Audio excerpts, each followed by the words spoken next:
All right, section 8.4 is on vectors in three-dimensional space. So I have two different kinds of three-dimensional graph paper that I posted. You can use either one. This first one I tend not to use, but I'm going to use it to demonstrate it first because it's got an XY plane. So when we have three-dimensional, you have your X and Y axis. So right here, this is the positive X axis, this is the negative X axis, and this is the positive Y axis, and this is the negative Y axis.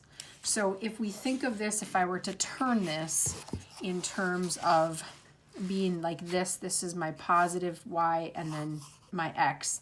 But you're looking at a three-dimensional graph on a two-dimensional piece of paper, and so then we have to deal with perspective, okay? So I'm in a graph that ordered triple, not ordered pair, ordered triple. This is an X, this is your Y, and this is your Z.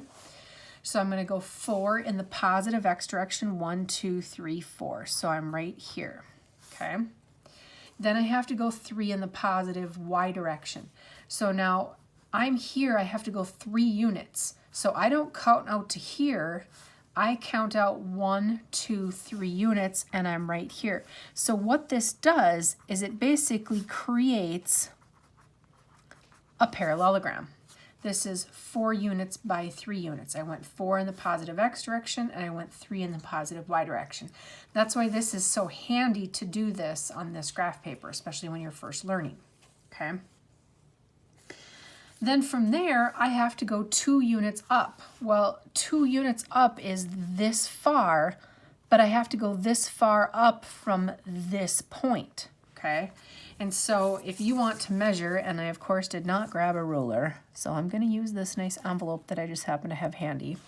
So this is the distance of 2 units. So from this point, if I'm going to go up 2 units, then I would put a dot there. And often what happens is we draw that didn't turn out very straight.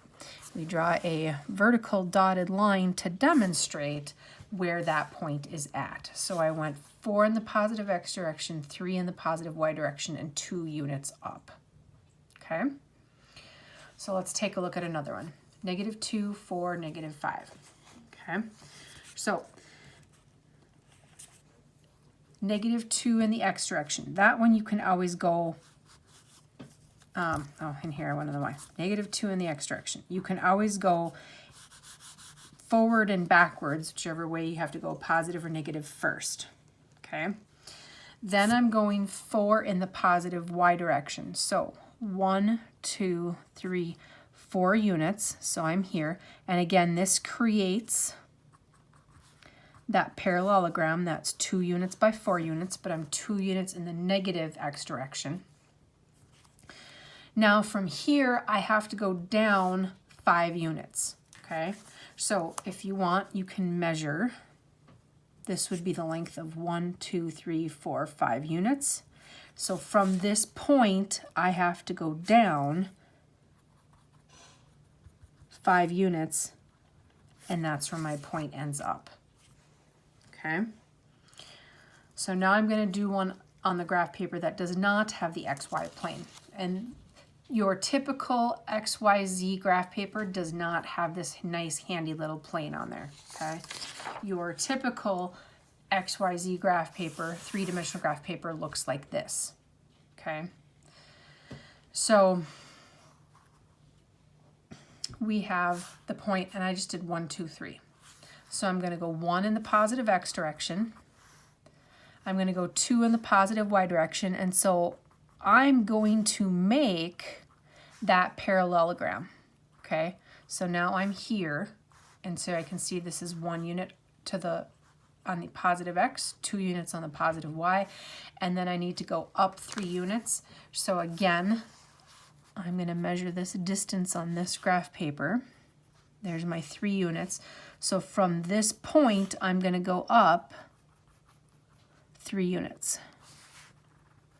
And there is my point in a three-dimensional space.